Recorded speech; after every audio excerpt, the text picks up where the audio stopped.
Se você acompanha o meio dos esportes, com certeza alguma hora você já deve ter visto pessoal entrando em banheira de gelo ou até mesmo dentro de uns barris de água com gelo depois de uma sessão de treino. E a gente se pergunta para que isso serve? Será que isso realmente traz benefícios e para todo mundo, para todos os esportes, ou pode até mesmo ser prejudicial para atletas de algumas modalidades? Fica com a gente aqui, fela, já deixa aquele like monstro ali embaixo e para variar, sem mais enrolação, então vamos nessa.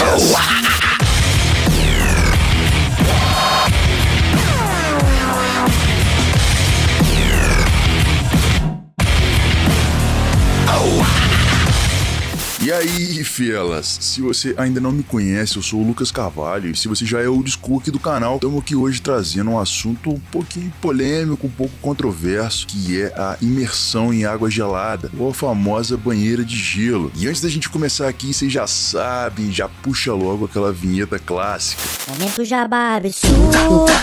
Meus manos, esse vídeo aqui tá sendo orgulhosamente oferecido pela nossa digníssima, maravilhosa e sensacional Power Suplementos, que tá trazendo como um super destaque do ano, meu queridinho pré-treino Devaster, que se destaca por um ponto que eu não canso de falar aqui pra vocês, que é o fato dele não trazer aquele incômodo, aquele desconforto que os outros pré-treinos costumam me trazer, o que é excelente para treinos intensos, que tenham o cardiovascular um pouco mais pegado, como até mesmo um treino bem pesado de pernas, ou no meu caso, um treino de jiu-jitsu. Eu consigo começar e terminar o treino com a mesma qualidade e isso é sensacional. E vocês conseguem encontrar o Devaster nas melhores lojas perto de vocês e com um preço excelente. E agora vamos parar de enrolação e vamos embora pro vídeo. Meus queridos e minhas queridas felas, se vocês acompanham esporte, seja bodybuilding, futebol, atletismo, ginástica, artes marciais e etc., já deve ter visto alguns felas entrando numa banheira de gelo logo depois do treino. E o argumento padrão de quem defende essa técnica hoje em dia é que isso auxilia na recuperação do treino. E realmente é uma técnica que tem sido muito usada hoje em dia,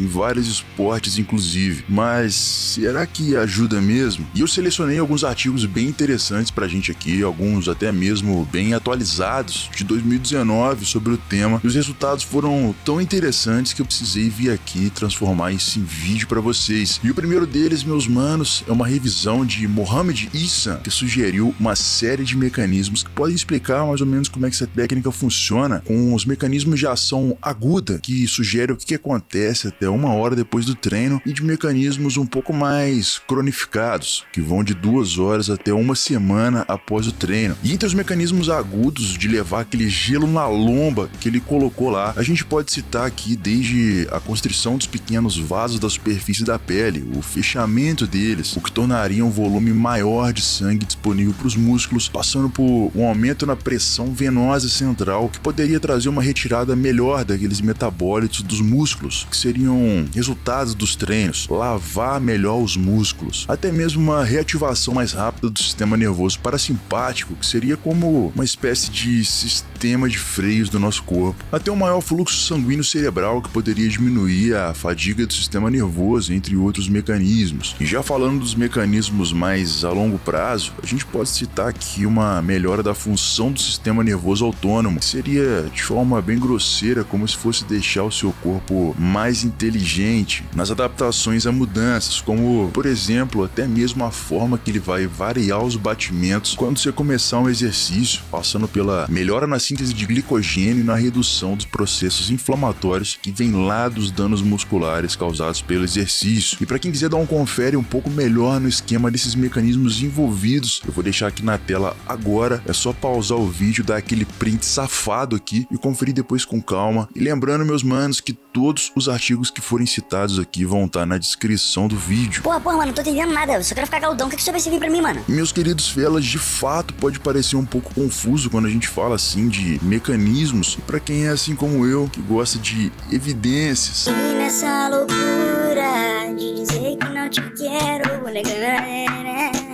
científicas. Ah, tá. Eu vou trazer pra gente aqui agora o que já foi de fato descoberto sobre a banheira de gelo, como funciona e se na prática funciona mesmo. Num artigo publicado agora, meus manos, em dezembro de 2019, Kaspar Fuchs fez um experimento em que ele colocou dentro da água por 20 minutos as duas pernas de 12 atletas, logo depois de uma sessão de treino. Uma das pernas ficava dentro da água em temperatura ambiente e a outra dentro da água gelada a 8 graus Celsius. E depois disso, esses atletas recebiam um shake de proteína e carboidratos para que fosse estudada a síntese proteica imediata, que ia acontecer logo depois das primeiras horas após esse treino. E eles recebiam também uma infusão de fenilalanina e leucina, já para poder medir como que ia ficar essa síntese proteica depois, num período de 5 horas. E durante 2 semanas, esse fela sagaz e serelepe, ele coletava amostras de saliva, de sangue e fazia biópsias do vaso lateral desses felas, e depois de uma análise disso tudo, das informações que ele teve com isso, qual foi a fucking conclusão que ele chegou? Meus manos, a banheira de gelo diminuiu síntese proteica na musculatura do lado que era sapecado no gelo. E como a gente pode conferir aqui, meus queridos, nas comparações entre o controle e o experimental, essas são as alterações que foram encontradas no intervalo de 2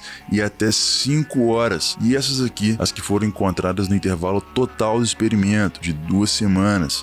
Meus queridos e minhas queridas felas, a conclusão que a gente chega a partir disso tudo é: se o seu foco é musculação, bodybuilding, você quer ficar shapeado, ganhar volume, não é bom você ficar entrando nessa fria.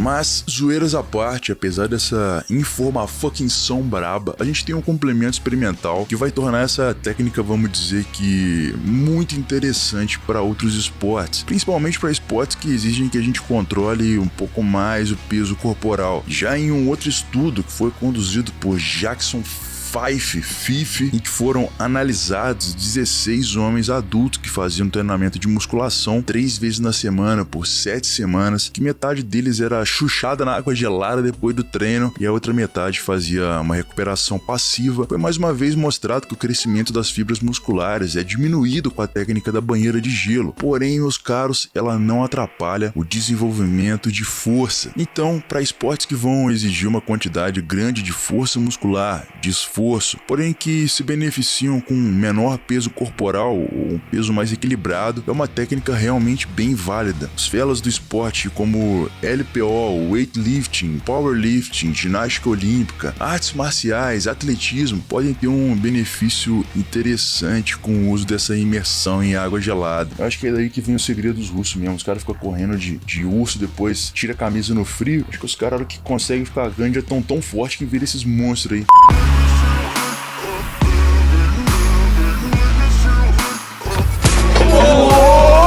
E sem contar outros estudos que mostram coisas tão interessantes quanto e talvez até um pouco controversas sobre isso tudo. E quando a gente pensa no frio, a gente lembra de alguma vez que a gente segurou uma pedra de gelo e que a mão ficou toda branca depois, sem sangue. E a gente lembra que esse gelo é capaz de fechar os vasos sanguíneos. Considerando isso, tem 2 coisas interessantes pra gente pontuar aqui. Foi mostrado que a capacidade de perfusão sanguínea aumenta depois que o corpo se acostuma a ser exposto a essa friaca insana. Ou seja, depois que os vasos se fecham, eles se tornam capazes de se dilatar mais rápido e de um jeito mais eficiente do que antes. E isso quer dizer o que, meu querido fela? Pô, vou ficar galudão mais rápido. Que, em teoria, existe uma possibilidade considerável disso refletir numa adaptação mais eficiente do corpo ao início dos exercícios, como uma forma de um aquecimento mais rápido. Porém, como nem tudo são flores, meus manos, um artigo de um caro fela brasileiro, dos nossos, Flávio Magalhães, em que foram analisadas amostras de sangue de indivíduos que também foram chuchados na friaca depois de um treinamento, mostrou que não foram encontradas no sangue desses felas células angiogênicas circulantes, ou seja, células que demonstrariam uma possível construção de novos vasos. Porém, foram encontradas células endoteliais circulantes, o que é um indicativo de uma possível lesão da parede interna de vasos em algum lugar do corpo, uma lesão endotelial. E até o momento não se tem informação ainda do que isso pode causar de fato no futuro, mas para os felas que são mais ligados à fisiologia cardiovascular, eu sei que esse nome soa um pouco familiar, e essa lesão endotelial remete a uma coisa que se chama tríade de Virchow, que para quem não sabe do que se trata, meus manos, são 3 fatores de risco associados à trombose, que são eles: lesão da parede interna de vasos sanguíneos, alteração do fluxo sanguíneo e alteração da capacidade de coagulação do sangue, o que, considerando um caso caótico de um fela desidratado, em véspera de competição, usando trembolona, boldenona, estimulantes e com o costume de longa data de fazer banheira de gelo, pode aumentar mais ainda o risco de problemas cardiovasculares. E lembrando, meus queridos e minhas queridas felas, que essas doenças são a principal causa de morte entre atletas. E é isso, meus digníssimos felas, então fica assim. Eu espero que vocês tenham curtido essa exposição de alguns artigos atualizados sobre o tema. Eu espero que eu tenha conseguido ajudar vocês de alguma forma. Se você não é inscrito, aproveita para se inscrever aí embaixo e ativar as notificações para receber todos os próximos vídeos. Não esquece de deixar aquele like insano pra gente, que é o que mais fortalece o crescimento do canal, fazendo o YouTube ajudar a gente também com a divulgação. Um grande abraço do Mano Psycho, um beijo no coração de cada um de vocês. Tamo junto e